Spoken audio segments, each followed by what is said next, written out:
Welcome back to another episode of Out Loud Geek, where we discuss news and views about pop culture, science fiction, fantasy, food, cooking, the outdoors, and more.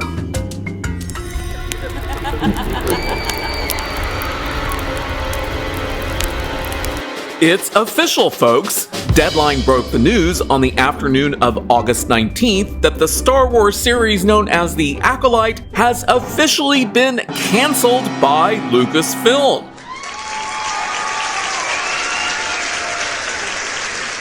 And I was just as genuinely shocked and surprised by this news as everyone because of things that Kathleen Kennedy had said before the show premiered. But what it truly means is that the failure of the show's creator, Harvey Weinstein's former personal assistant, Leslye Headland, is now complete. But before proceeding, I'd like to ask everyone to please like this video, please leave a comment, please subscribe to support this channel, and please press the bell to receive notifications. Thanks! Deadline was the first to break this news on August 19th in an article entitled The Acolyte Cancelled, No Season 2 for Disney Plus's Star Wars series. And the article begins as follows. The story of The Acolyte will not continue, with Lucasfilm opting not to proceed with a second season of the Star Wars offshoot starring Amandla Stenberg, sources tell Deadline. Word of the decision comes more than a month after the 8-episode first season of the series from creator, director, executive producer, and showrunner Leslye Headland wrapped its run on Disney+. Yes, The Acolyte ended its 8-episode run on July 16th. So just barely over 1 month after the final episode had aired, Lucasfilm had no choice but to cancel this series because it had been so overwhelmingly rejected by viewers, as confirmed by Nielsen, which revealed incredibly poor viewership numbers for the series. But the Deadline article quickly tries to downplay how much viewers hated the show by talking about the mostly positive reviews from critics. The news is not entirely surprising. The Acolyte did okay with critics, with 78% on Rotten Tomatoes, but divided Star Wars fans, which was reflected in its overall viewership. And that's just flat out gaslighting because Star Wars fans were never divided by The Acolyte. The fact of the matter is that most fans and normies alike were completely united by just how much they absolutely hated and detested this show. And that's something that the Deadline article conveniently doesn't bother mentioning, the show's incredibly low audience score of 18% on Rotten Tomatoes, as well as the equally bad audience scores on IMDb and Metacritic. Then the article tries to play up the viewership for the show's first episode, which was never actually all that great to begin with, as I had talked about in a video that I had released on July 16th. So let's take a look at Nielsen's viewership numbers for the weeks that each episode of The Acolyte premiered. Episodes 1 and 2 premiered together on June 4th, 2024, which corresponded to Nielsen's weekly viewership report for the week of June 3rd through the 9th.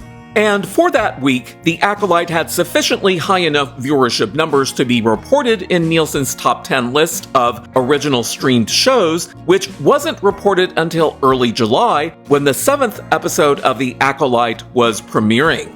And the viewership numbers for the first 2 episodes of The Acolyte were 488 million minutes viewed, which, when compared with other Star Wars shows that have streamed on Disney+, was the second lowest, with only the premiere of The Book of Boba Fett having fewer minutes viewed at 389 million minutes, which was 99 million minutes less. But unlike The Acolyte, whose first 2 episodes premiered on the same day, only the first episode of The Book of Boba Fett was shown when it premiered, and its runtime was 37.67 minutes, as compared with the first 2 episodes of The Acolyte, whose combined runtime was around 80.77 minutes, which was more than twice as long, meaning that viewers had more content to watch. So if we divide the total minutes viewed for each of the show's premiere episodes by their total runtimes to approximate how many possible viewers tuned in, then we get the following chart, which clearly shows that the total number of households who tuned in to watch the premiere of The Book of Boba Fett was a lot higher than the premiere of The Acolyte, though the premiere of The Acolyte did beat out the approximate number of households who watched the premiere of the Andor series. When we look at Nielsen's viewership numbers for the week when episode 3 of The Acolyte premiered, which was the week of June 10th through the 16th, the total number of minutes viewed for The Acolyte again made it into Nielsen's top 10 list of original streamed shows, with a total of 370 million minutes viewed.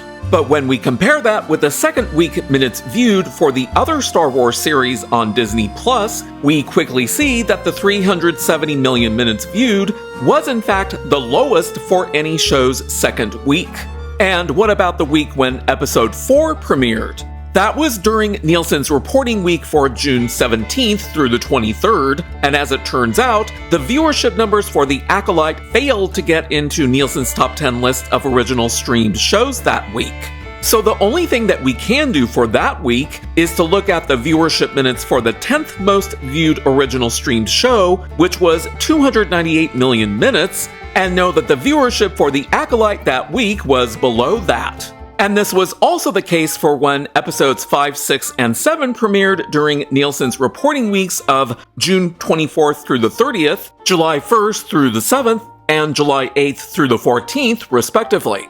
None of these episodes had enough viewership to make it into Nielsen's top 10 list of original streamed shows during those reporting periods. So the best that we can know is that the viewership for each of these episodes was also less than the viewership for the 10th most watched original stream show during those reporting periods, which were 319 million minutes viewed, 332 million minutes viewed, and 375 million minutes viewed, respectively. And when compared with the other Star Wars shows that have been streaming on Disney+, even the 10th lowest viewership minutes from Nielsen is lower than any equivalent Star Wars series streamed minutes for the similar weeks. But I'm going to show a way that we can estimate what the viewership minutes were for episodes 4 through 7 shortly. But what about episode 8? The viewership for episode 8 was barely large enough to be reported by Nielsen, as it was the 10th most viewed original stream show with 335 million minutes viewed, which is less than the last reportable minutes viewed by Nielsen, which was episode 3 and its 370 million minutes viewed. And that 335 million minutes viewed for the series finale episode was the lowest viewership for any Star Wars series similar season or series finale episode. And with the exception of the first 2 episodes for The Acolyte, the viewership for every subsequent episode was the lowest as compared with the corresponding weeks and episodes for all of the other Star Wars series that are available on Disney+. But going back to the reported total minutes viewed for episodes 3 and 8, which saw a decline between the 2 of them, given that episode 8 has a longer runtime than episode 3, it's safe to say that there weren't as many households who watched episode 8 as there were that watched episode 3.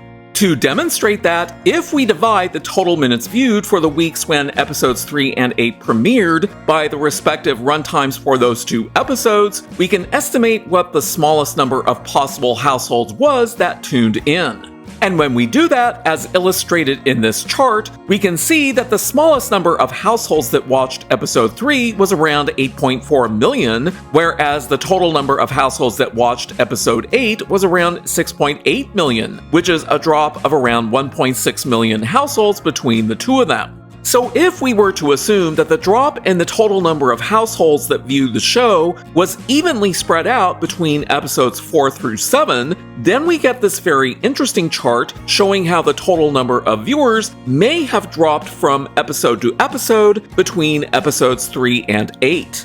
Now, if you remember what I said earlier in the video that we could estimate what the total number of minutes viewed for episodes 4 through 7 might be, here it is.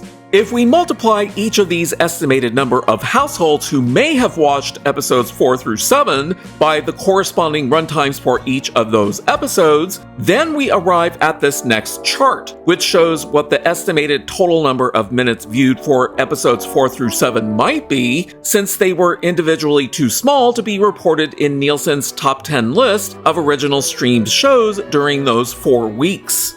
And lo and behold, each of the estimated total number of minutes viewed for episodes 4 through 7 is indeed smaller than each corresponding Nielsen's 10th most watched original streamed show during the weeks when the viewership for The Acolyte failed to make the cut. So for episodes 4 through 7, each of their estimated total number of minutes viewed are calculated as being 275.7 million minutes, 265.3 million minutes, 285.2 million minutes, and 311.1 million minutes, respectively. And when we add the actual and estimated total minutes viewed for all 8 episodes, we get an estimated total number of minutes viewed for the entire series, which is around 2.33 billion minutes viewed. And as this chart shows, that was only around 57% of the total number of minutes viewed for Dave Filoni's 2023 live-action Ahsoka series, which was viewed around 4.07 billion minutes. And as I had said several times before The Acolyte premiered, I firmly believed that it was more than likely going to become the least viewed Star Wars show of all time, and it is. So there should be very little doubt in anyone's minds as to why Lucasfilm finally had to bow to the very basic logic of business acumen and cancel this clearly failed Star Wars series in spite of Leslye Headland's efforts to try to get people on social media to convince Lucasfilm to renew The Acolyte for a second season. The Acolyte failed due solely to Leslye Headland's poor writing and poor creative decisions that couldn't draw the interest of most to want to watch the series. And for those who did try to watch it, many gave up and abandoned the series before it ended, as Nielsen's viewership data confirmed. Leslye Headland was far more interested in trying to use the Star Wars franchise as a means to convey her own sexuality, as well as her socio-political and negative religious views, than in trying to create a series that would be compelling and appealing to most actual Star Wars fans, which Kathleen Kennedy went out of her way to attack before the series premiered. And just think, it only cost Disney $180 million to produce this series, but thankfully we now won't have to be subjected to a second abysmal season of this truly awful show. Thanks for watching today, and a huge thanks to everyone who has subscribed to our channel.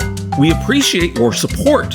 If you enjoyed this video, please press the like button, and please feel free to share a comment. If you'd like to help support this channel, please press the red subscribe button, and please press the bell to receive notifications for new content. You can also find us on Facebook, Instagram, Threads, and Twitter by clicking on the links in the description. Until next time, this is Out Loud Geek.